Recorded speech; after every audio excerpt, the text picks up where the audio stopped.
Hey, everybody, welcome back to the B2B Content Show, a podcast about the how, what, and why of B2B content marketing. The show is brought to you by Conversa, a podcasting agency that helps B2B brands start podcasts to connect with prospects, generate content, and grow brand awareness. I'm Jeremy Shear, and my guest for this episode is Nick Day. Nick is VP of Sales and Marketing at Roundtable Learning, which is a platform for training solutions to help meet business needs. And Nick is here with us to talk about a topic that's near and dear to my heart, namely the value of guesting on podcasts. So, Nick, welcome to the show. So glad to have you here. Thanks for having me, Jeremy. Glad to be here. So it's a little meta, right? You're a guest on a podcast to talk about guesting on podcasts. Yes, it is. Yeah, pretty cool. Okay. So let's just jump right into it. Why did you start initially being a guest on podcasts? Like, what's the value there? Yeah, for us, it really came down to a business decision because we're in the education space, the training space, and we thought, what better of an opportunity with podcasts increasing in popularity, especially due to the pandemic, is how do we look at another avenue to potentially reach our audience? So the podcast was a great way to tell our story, tell what we're doing, and hopefully reach new people. Okay, so when you're looking for podcasts to be a guest on, what kind of shows are you looking for? Yeah, it's a good question. I've done a little bit of everything at this point. I'll phrase it this way: is one of the things that I like is when we get very specific, because our business supports a lot of different industries, but digs a little deeper into specifics. That, to give you an example, I was on a manufacturing podcast. So what was nice about that is to be able to talk specifically about micro things versus macro type of Hmm. topics. So it's nice to kind of dig deep and find those very niche podcasts that we can get onto. Okay, so one criteria is, of course, what the podcast is about, Sure. and you're saying the more kind of specific it is, the better for your purposes. Um, how do you go about getting yourself booked as a guest? How does that work? Well, in the beginning, it was really about almost the sales process. It was about an Hmm. outreach to see if folks had an interest in hearing our story and hearing what we're doing. And over time, it's evolved to folks reaching out to us. So it's become very much a two-way street. Mm. And there's going to be podcasts that we still want to get on, that there's going to be some cold outreach on our side. But we've been fortunate enough that folks have reached out to us as well to appear on their podcast. Okay, well, that's cool, right? You sort of become a known entity, right? Like, oh, Nick's a good guest. You want to have him on. He's good at being a guest on a podcast. Right. Yeah. So, but when before you were kind of getting those invites, as you said, it's like a sales process, which is exactly right. So, how would you go about selling yourself? Like, what did you, what would you emphasize to the hosts of these shows? Yeah, I think that really goes back to kind of almost sales 101, is what's the value for them, not necessarily Yeah. the value for me. I mean, the value for me is, yes, I get to tell a story, but the whole idea is trying to not go on there to have some salesy pitch. I mean, people read right through that. So the idea is finding those very specific podcasts, reaching out and telling them stories of what we're doing with our partners, our customers, and seeing if that's something that would be valuable to their audience to learn about. So first and foremost, it's about the education and value that we can bring to them and seeing if that's of interest. Okay. Now, when you first started doing this, how long did it take you to start getting some traction? Did you find, like, was it difficult to get people to respond or not necessarily? It was difficult, to be honest with you. Hmm. It took some time, like anything. It takes consistency, persistence to keep reaching out to folks. And one outreach with no outcome doesn't mean you stop. You reach out to Right. them again, because you got to imagine being on their side. They have a lot of people that they are reaching out to, but conversely, folks like myself probably wanting to get on their podcast as well. So it's something that you just need to be persistent about. Yeah, okay. And right, sales 101, right? Yeah. Don't give up. Don't give up until you hear an absolute no. Or and then or and or that, like the marketing 101, you gotta keep dripping them.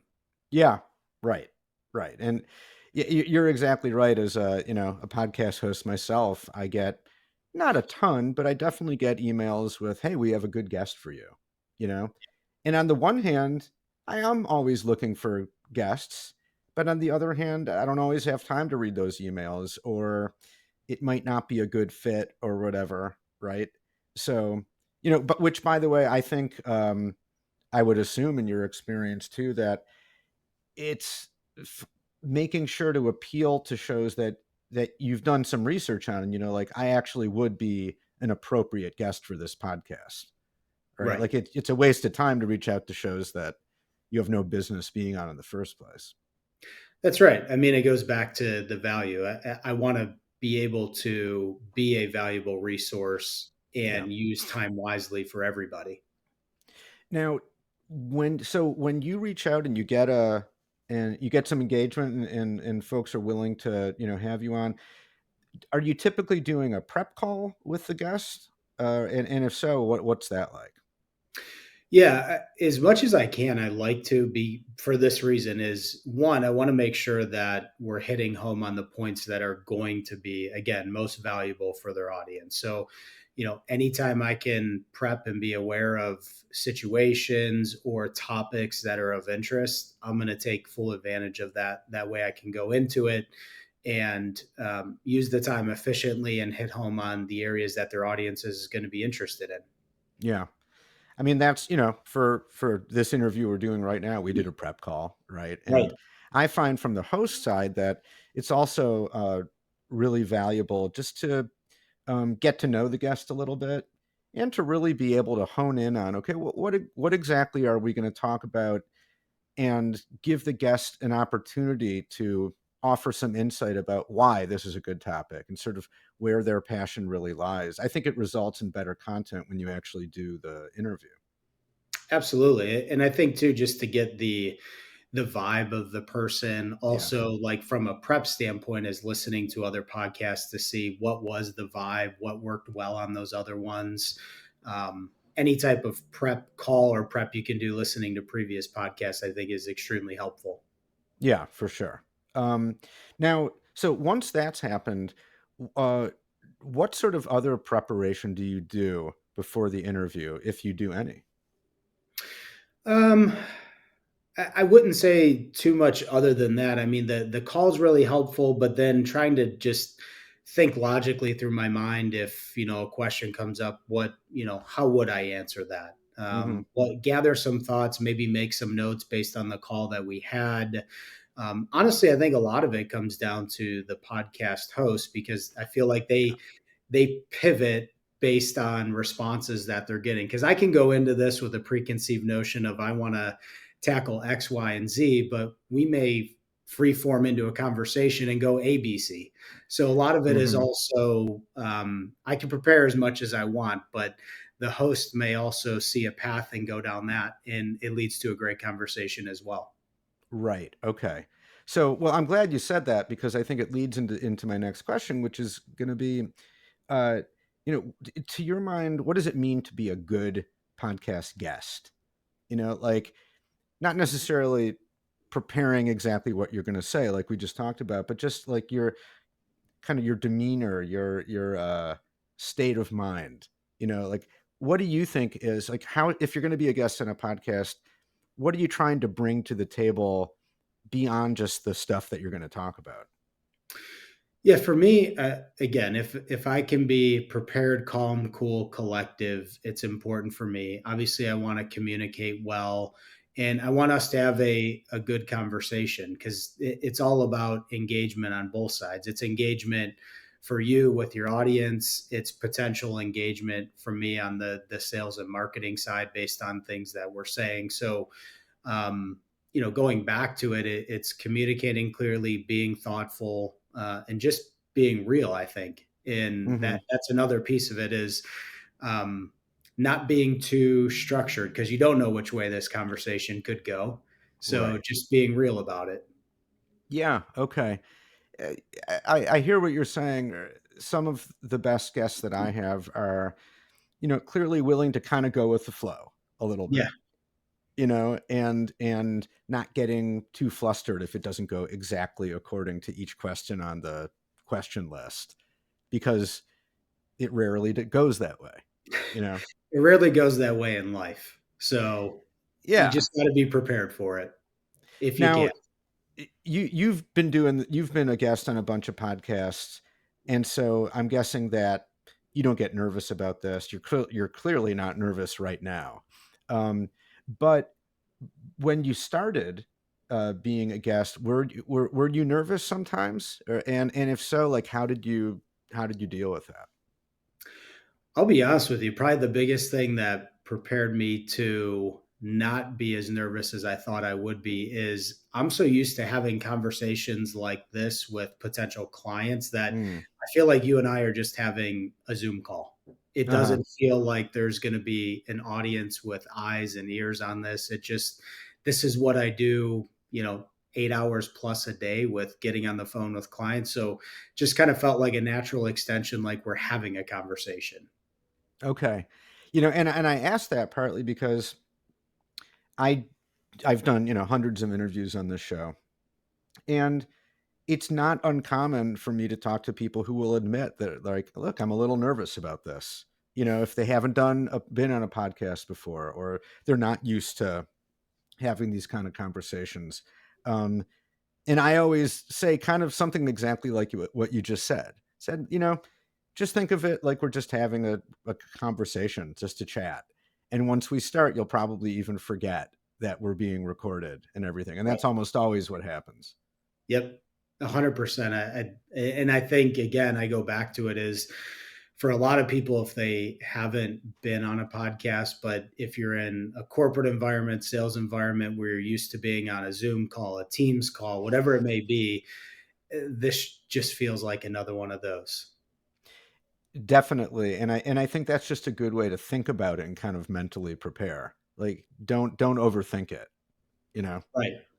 Yeah, It's not. believe me, I won't say that there's not a bit of nerves. I'm not, nerveless, but it's Yeah, one of those things of, let's just have a good conversation, and hopefully, I don't say the wrong thing or dumb thing, and right. if I don't, then it'll be great. Yeah, and if you do, then we'll just edit it out, I mean, Yeah, and there by you the go. way I think it's the job of the host, of course, to put people at ease, put their guests at ease, Yes, especially if they are nervous or they say they're nervous. That's part of the host job, is to make people not nervous, make it fun. yeah. you know um so what kind of return have you seen by putting this time and energy into being a guest on podcasts? Sort of, how do you measure that or conceive of that? Yeah, like anything, I almost look at it as like an email campaign based on response. I mean, we've had podcasts, and I'm not the only one within our company that does them. Hmm. So there's different folks. I'm obviously approaching it from a different lens and providing a different education source than some of our other managers and leaders in the company. But we have gotten good response from people reaching out and saying, "Hey, I heard you on this podcast, and I'd like to learn a little bit more about it." So even if it just results in one person reaching out and saying, I heard you on the podcast. I'd like to learn a little bit more. I think there could be some value in my role in my business, then it's been worth it. And we have seen that. Okay. Well, that's definitely good to see, right? Yeah. Um, so, what's your advice for marketing teams that are, thinking about that maybe aren't necessarily ready to start their own podcast, but are thinking along the same lines as you? Like, hey, let's look for other podcasts. We can be guests on there. Like, what's your advice for teams that are maybe just starting out in that process? Yeah, this will honestly probably be a little cliche, but just go and do it. I Hmm. think you have to like rip the band-aid off, go appear on a podcast, realize that not everything's going to go perfect, and you can plan as much as you want, but at the end of the day, it comes down to action. So just get out there, do it, see if you can get on a podcast, get your feet wet doing it, get more comfortable doing it, and then continue to explore. I think if you asked anybody that was on their first podcast or even the host when they did their first original podcasts, they probably were embarrassed and said, man, if I could go back and change that, they would. So at some point, you just got to get started. Yeah, I fully agree. And I would just add, have fun with it. I Yeah, think it's mostly I'm hosting, but I'm also sometimes a guest on other podcasts, and it can be fun, if it's a good host and you're talking about something that you're into. It's having a good conversation. That's an enjoyable thing to do. absolutely. Well, just like we did just now. Yeah. And I really enjoyed our conversation, Nick. So thank you so much for your time and for putting your guesting skills to use on the B2B content show. I really appreciate it. Yeah. Thank you. Thank you for having me.